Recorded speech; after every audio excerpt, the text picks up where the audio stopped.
All right, everybody, we just went over the CDR method, and we're going to break that down for you now, starting with the very first step, which is the opening of the coaching conversation. So, as a reminder, step one, which is the opening, is all about clarifying the focus of your client. So, let's break that down. The crux of a coaching conversation or a coaching session is making sure that you're starting from the right place, right? Your job is to agree on a singular focus and define what that end result looks like. Like, what is the true desire or result you want from this conversation? So, this part of a coaching conversation can be anywhere from 5% of the coaching conversation to 40% of the session. So, that's something I really want you to take in and listen. Sometimes helping a client to understand their true desire, their roadblock, or the focus can be one of the most valuable parts of the session. So don't shy away from this or want to speed through it, right? You're going to be tempted to just check this box and move on, especially when you get excited about a topic that you're like, oh, I know so much about this. I can't wait to help you with it. But I will tell you, a seasoned coach knows how crucial this part of the conversation is and will spend as much time as they need getting clarity on the true focus. So like I just kind of mentioned, some of the most common mistakes when it comes to really clarifying that focus is number one, assumptive coaching. So this is assuming you already know the answer, the definition, the desired outcome based off your biased experiences and understandings. And what I mean by that is if somebody says, hey, I want to talk about how to get more income, or I want to talk about how to be more confident, you may assume you know what confidence means because based off your experience, you're envisioning confidence means walking into a room, feeling really happy, not sweating, not getting nervous, not stumbling over your words. But the word confidence can vary. It means incredibly different things to different people. You might think that that's what your coachee or your client means by confidence, but they might mean something completely different. Confidence to them, that definition of what that looks like, what that end result of confidence is, may be very different. So I want you to go in and make sure you're not doing any assumptive coaching and assuming you know exactly what this definition means. I want you to dig deeper into saying, hey, help me understand what confidence means for you. Okay, define that word for me. Okay, what does that look like? What does it feel like? How is it showing up for you in work, with your husband, with your kids? Describe that word to me a little bit more so you truly have an understanding. And honestly, they have a clear understanding of what that means. So that's number one. Make sure you're not doing assumptive coaching. Number two is we get too eager to solve, right? We get excited about the topic because we know we have so much to give. So if someone is like coming to you and talking about, hey, I want to work on how to grow my email list.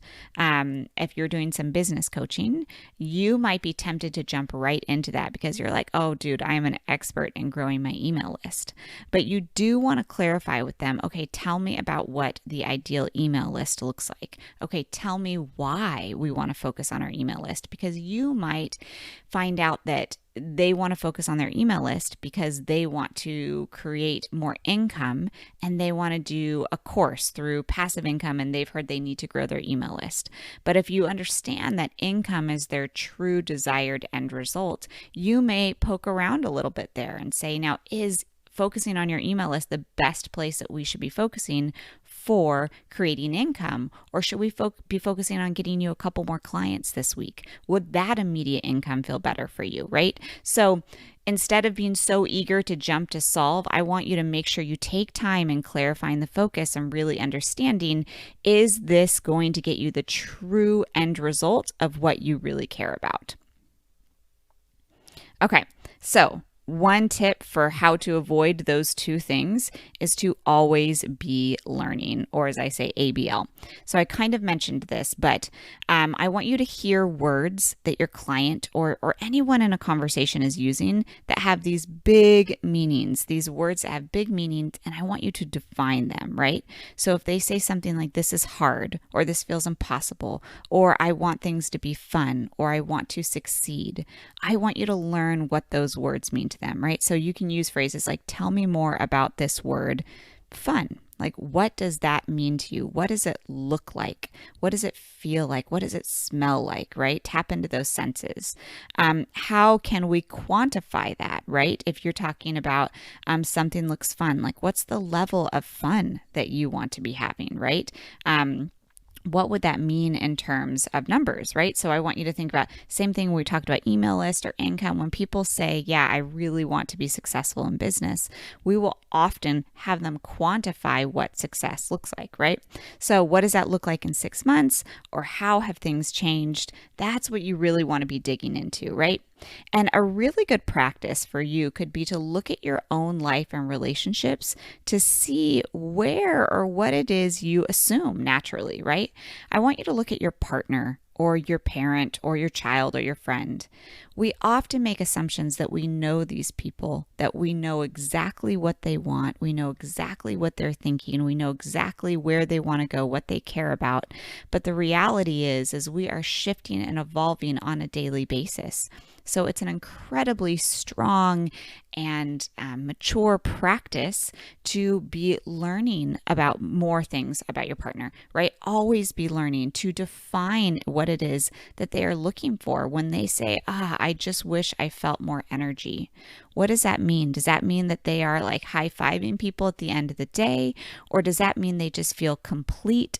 Or what does that look like for them? Like, if you can truly understand that, you will get to the true depths of who someone is. So this is some tips on how to always be learning. Okay, so when you're clarifying that very, very first part of the coaching conversation, here are some words that you can use. So basically, it comes down to asking, defining, and committing. That's the big piece here, right? So I want you to start by asking where they want to focus and what they want to walk away with. So that can look like something like, so tell me, what would you like to focus on today? What would make this call a home run for you? If you could walk away from this call with one thing, what would that be? Right? Just a lay of the land, you're going to ask. And then the next piece is where you're going to define, right? Next, you want to help define what that end result looks like so you can truly understand. So you're going to say things like, so you said you want to be a great coach. Okay, great. So tell me, what does a great coach look like for you? Let's define that so we have a better idea of what we're solving for. So that's really kicking off this piece of clarifying what it is and why it's important for them to be focusing on this specific topic. The last piece to this is I want you and your coachee or your person to commit.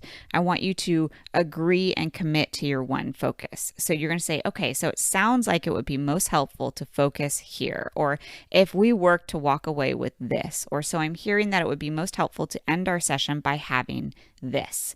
These are some phrases I want you to really close that kind of clarifying loop by saying, okay, we've dug into this a little bit. Here's where I think we should be focusing. Does this sound right to you? And I put a little note here at the bottom to be prepared to recommit when necessary. Because often we will have coaching conversations and someone will say something they want to focus on in the very beginning. And then you might notice halfway through that coaching conversation, they are on a tangent talking about something completely different. And people will often ask, how do I bring people back in? It is all has to do with committing, right? So if you want to bring them back in, you simply can stop and say, hey, hold on 1 second. I just want to point out where we're at right now. We started this off by saying we wanted to talk about, building your email list. And now it sounds like we are talking a little bit more about your morning routine and time management. Would it be helpful to shift to walk away with, a really great morning routine? Or do you want to come back to our original focus, right? So as the coach, your job is either to recommit because they might say like, no, yeah, it's my morning that's throwing me off. That's the really important thing. And you might be like, great, let's shift then and let's make that our focus for the call. Or they might say, oh, no. I'm just going off on a tangent. I really do want to focus on my email list, right? So then you can be in charge of guiding that conversation and keeping the focus. So that's just what I mean when I say, no, be prepared to recommit when necessary. So here are some really good questions to ask yourself before moving on. This is how you know you have done a really good job of clarifying the focus. You're going to ask yourself, what is our true focus and is our desire from this conversation? Do I know that, right? Have we defined what that means to them, to my coachee or my client? Have I avoided assumptions? Have we clarified the definition of this? Have we defined what the end result for the call looks like, feels like? Or have we defined what the end result for the big picture looks like and feels like? And am I prepared to reassess and clarify if we start to discuss something else potentially more important or potentially a side tangent? So this is just a list of questions that you can have that you can kind of check the box before you move on to the next section, which is discovery mode, right? So I created a script checklist for you guys so you can have this in front of you during your calls. So this is the first part of the section. It's clarify the focus. I put around 30% just to let you know. Sometimes this may be 5% or 10%, but it can go up to 30%. So I wanted you to feel that leeway. And then you're going to ask, you're going to define, and you're going to commit what you really want to talk about in the session.